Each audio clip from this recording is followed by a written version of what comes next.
Assalamualaikum warahmatullahi wabarakatuh. Alhamdulillah wassalatu wassalamu ala rasulillah. Segala puji bagi Allah subhanahu wa ta'ala, juga salawat dan taslim atas Nabi besar Muhammad sallallahu alaihi wa sahbihi wasallam. Saudaraku seiman, para peserta dirasa S5, melanjutkan bahasan kitab Al-Kabair, dosa-dosa besar, dan kita akan masuk insyaallah pada kesempatan dosa besar ke-12 dengan judul yang ditulis oleh Imam Az-Zahabi rahimahullah, sebagian zina lebih besar dosanya daripada sebagian lainnya.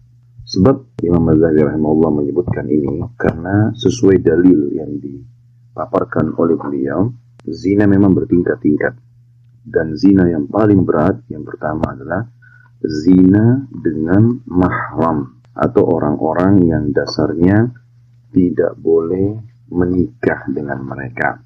Dan itu diangkat dalil oleh Imam Az-Zahabi rahimahullah di dalam hadis riwayat An-Nasai dalam kitab Az-Zakah bab Al-Fakir Al-Mukhtal di jilid 6 halaman 86, di mana Al-Hakim mensahihkan hadis ini juga dengan bunyi lafadznya, kata Nabi SAW, man waqa ala zati mahramin faqtuluh, barang siapa yang berzina dengan mahramnya maka bunuhlah dia. Sudah sangat masyhur di dalam agama Islam bahwasanya hukum zina, orang berzina kalau dia belum menikah maka dicambuk dengan 100 dera serta diasingkan selama setahun. Tetapi bila dia sudah menikah, disilakan dengan muhsan, maka hukumnya dirajam, dan itu pun kalau dia kepergok dalam melakukan perbuatan tersebut dengan adanya 4 saksi. Tetapi khusus orang yang berzina dengan mahramnya, maka tidak dikenal lagi istilah apakah dia sudah menikah atau tidak. Maka hukumnya langsung dirajam.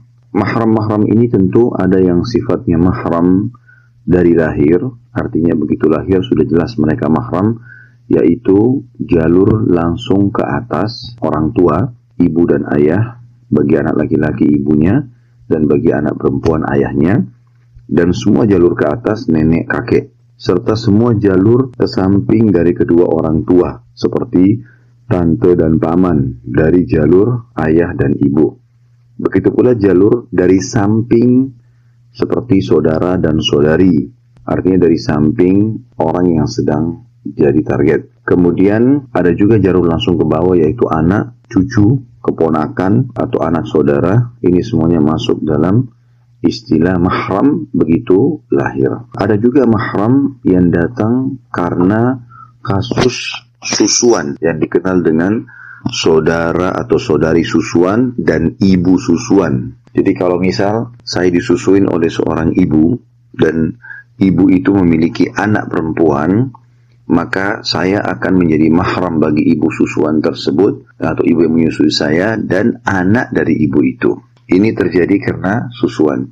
Dan ada mahram terjadi karena pernikahan, seperti mertua atau anak mantu. Maka ini semuanya adalah mahram. Termasuk dalam masalah mahram ini, kalau dalam masalah pernikahan, adalah anak dari duda atau anak dari janda. Misal seorang wanita menikah dengan seorang duda dan duda itu memiliki anak laki-laki, kapan si gadis ini, misalnya si perempuan ini, sudah digauli oleh si duda tadi walaupun cuma sekali saja, maka anak si duda itu sudah menjadi mahram abadi. Dan ini disebutkan di dalam riwayat oleh Imam Az-Zahabi rahimahullah tentang kedudukan mereka dalam hadits Abu Daud di Kitabul Hudud bab ar-rajulu yazni biharimihi nomor 4456 dan 4457. Dan At-Tirmidzi juga menyebutkan dalam Kitabul Ahkam bab majaa fi man tazawwaja imra'ata abihi di nomor 1362,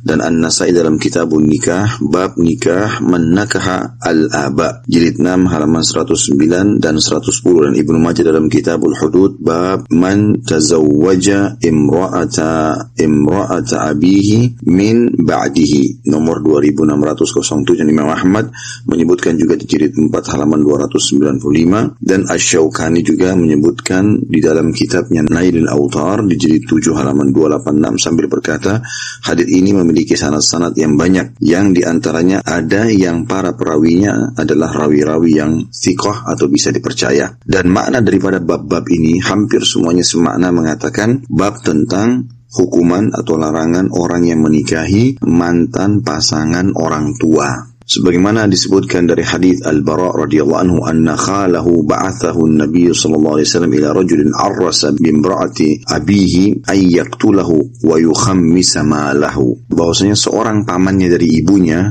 paman Al-Bara ibn Azib radhiyallahu anhu majma'in, pernah diutus oleh baginda Nabi SAW kepada seorang laki-laki yang telah menjadi pengantin bagi istri bapaknya setelah bapaknya meninggal, agar membunuhnya atau dihukum rajam dan membagi hartanya menjadi 5 bagian sebagaimana ghanimah harta rampasan perang. Dan ini jelas sekali bahwasanya mahram itu tidak boleh sama sekali dinikahi. Termasuk di sini adalah pasangan orang tua. Tadi saya sudah kasih contoh, kalau menikahnya seorang gadis dengan duda dan duda itu punya anak laki-laki, kapan si gadis ini sudah digaulin oleh si duda, maka secara otomatis anak laki-laki, walaupun anak si duda itu lebih tua daripada istri ayahnya sekarang, tetap itu adalah mahram.